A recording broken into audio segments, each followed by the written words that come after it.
Finally today, we take you to Ottawa County and our visit to JM Mushrooms. Chances are you've bought and eaten JM mushrooms before. They're an Oklahoma staple. So today we're taking you through their facility outside Miami, Oklahoma in Ottawa County. I never dreamt that it would get this big. And without the boys' help, I would not have done that.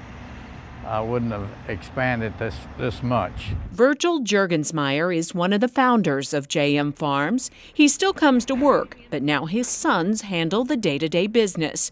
But he took a moment to speak with us about what made his company so successful. It's really more than one person can say grace over.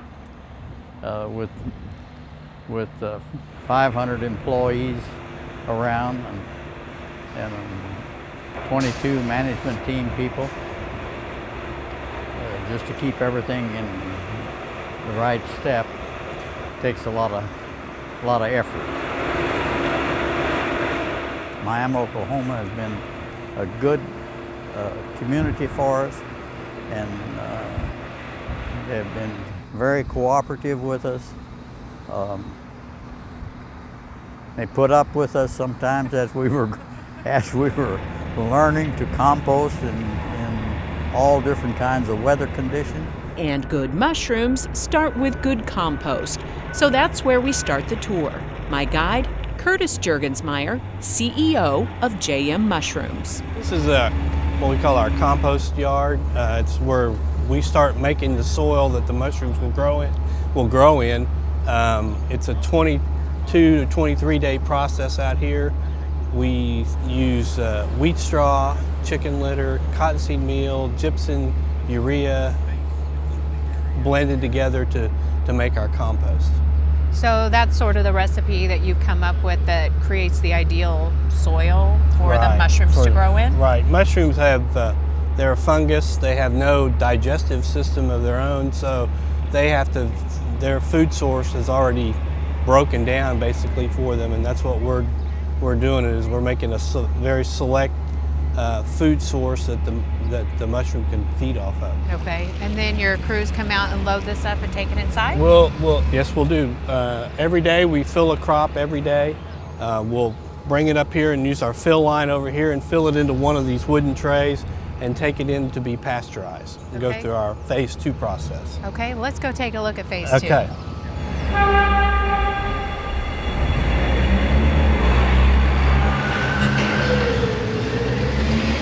So Curtis, this is phase 2. Tell us what goes on here. This is our phase 2 room. This is our pasteurization room. After we fill the trays outside and bring them in here, they'll come in here and they'll be in here for 8 days.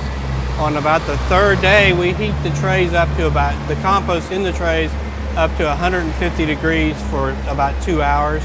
And what that does is it kills anything, any molds, any weeds, anything that's from outside that you don't want growing in with the mushroom.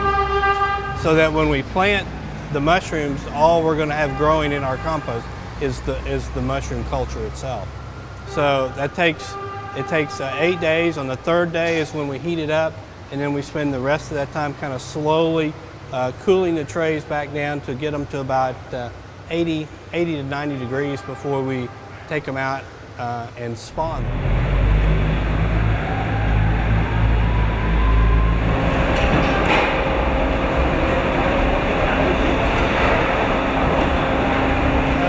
This is our spawn line.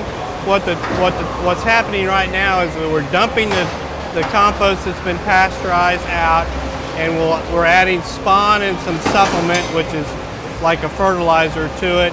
We're adding some water, mixing that material all back up, and putting it back into the trays. What the spawn is a mushroom culture that's grown on a food source. It can be a grain, rye grain, a millet grain, and that's mixed in with the compost. The reason you use the culture is so that you get the exact same mushrooms every day. If you went back to the spore, you would get different mushrooms genetically. This is genetically, the mushrooms are all identical.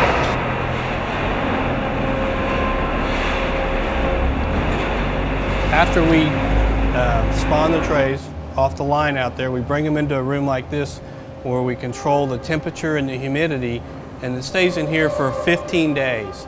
And during that time, the spawn grows off of the grain onto the compost, which is its food source, and the root system develops. The mycelium grows all through the compost and starts absorbing nutrition. And you can see the root structure there, the mycelium, the white cobwebby material. And if you even smell it at this time, it actually has a mushroom smell at this point in time. So Curtis, this is the next step? Yes, this is what's called a setback room. This is where we put the trays after they finish the spawn room. We bring them out, we run them down a line again, and we add about a 2-inch layer of peat moss and limestone to the top surface of each tray. We bring them in a room like this. It's called a setback room. And if you can tell right now, the air in here, it's really kind of stuffy. It's the CO2 level in here is pretty high, and that's given off by the mycelium growing. What we will do tomorrow in this room is we will call what's called a flush, and we will significantly lower the air temperature. We'll bring in 100% fresh air and drive that CO2 level down, back down to normal. And what that does is it causes the mycelium to form what's called pins, and that's when the mushroom will start growing from those pins. If we left it like this, again, it wouldn't grow a mushroom, but what you're doing is the mushroom is sensing Mother Nature and thinking it's being smothered out, so it's going to create fruiting bodies to create spores, which will perpetuate the species. It is after this step that we begin to see mushrooms emerge. What we have in here is the cremini mushroom, the brown mushroom. It's a cousin to the white mushroom. It's a little more flavorful. I think the flavor is a little stronger. The product tends to be a little denser and heavier, and that gives it the stronger flavor. You see the mushrooms coming up. A mushroom will double in size every 24 hours. So this mushroom today would be that size tomorrow, and then that size the next day. So that they grow very rapidly at this point in time. We'll come in here and harvest them. They're all picked by hand. They'll pick them, they cut the stem off, and sort them by size, the pickers do. At this point, we move from the farm to the facility where the mushrooms are processed and sorted. Our guide for this part of the tour, Pat Jurgensmeyer, the president of JM Farms. So Pat, obviously a lot going on in here. Describe it for us. What are we seeing? It's a very busy, very congested area, actually.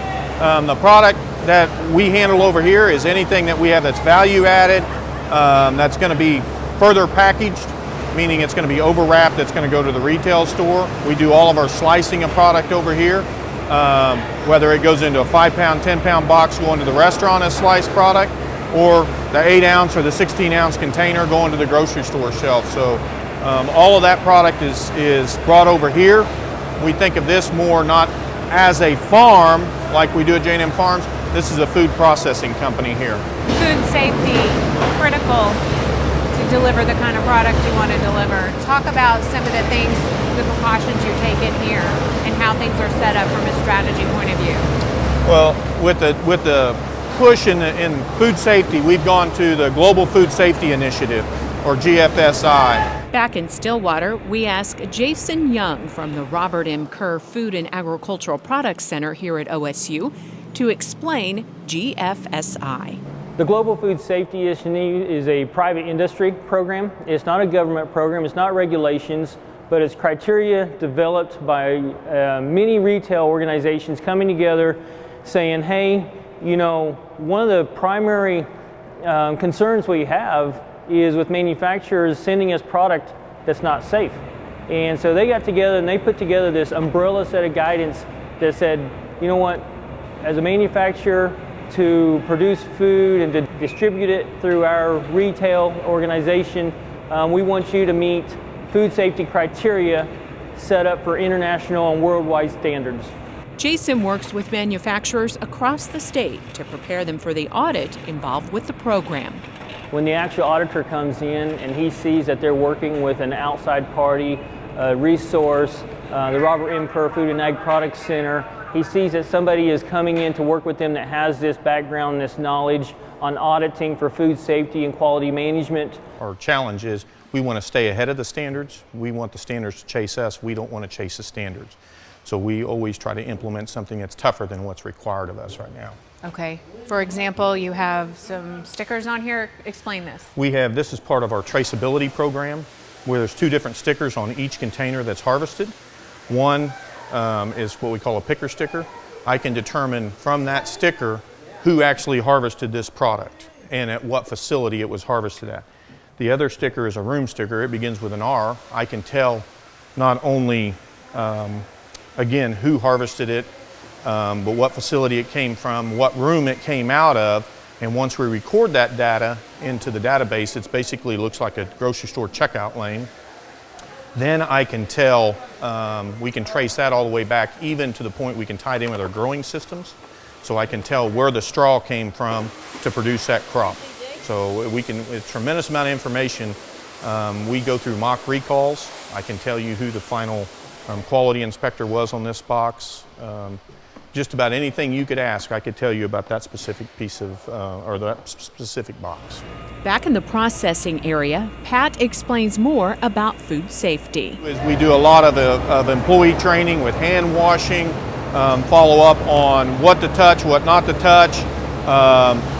All the slicers, we have metal detectors in case a blade gets chipped, the product goes through a metal detector. We constantly sanitize, and every time we have an opportunity, we stop those slicers, sanitize the blades. We're really looking for any type of contamination risk that we could put into it. The goal is to do a risk assessment on each part of the process, determine where we have a potential, and eliminate the potential. And it's every day of the year? 24 hours a day, 7 days a week, 365 days a year, there's somebody at these facilities. So we harvest every day, we plant a new crop every day, we take a crop out of the system every day, and we ship every day. So Christmas time, come visit us. So I had to say we're going to be here. So. And what a process it is, from compost to harvest and then off to the store. Anyone else getting a little hungry?